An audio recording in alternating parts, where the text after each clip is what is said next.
we have the model with the basic texture right here. And so now how do we give this shading, right?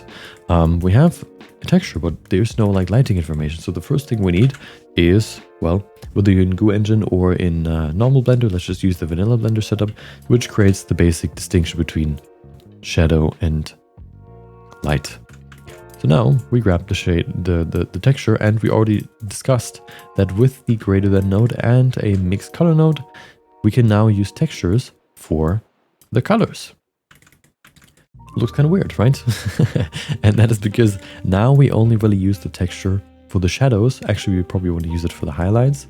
And now we want to make the texture darker to use it then for the shadows. What we could do, for example, is just use a hue saturation value node, plug the color into the color here, plug this hue saturation value now into the A output. Still looks the same, but now if we change this smexy little node, wow, look at that, 0.7, maybe 0.6. We have some shadows on the model now. And usually what I like to do is when you have darker values, you also can give them a slightly bit more saturation than the highlights. And then the shadows look just a little bit richer. Like you just have to be kind of careful that, for example, like if there is slightly more saturated stuff, that it doesn't get too saturated. But now look at that. We've added shading to an object with textures too. Look at that. Wow.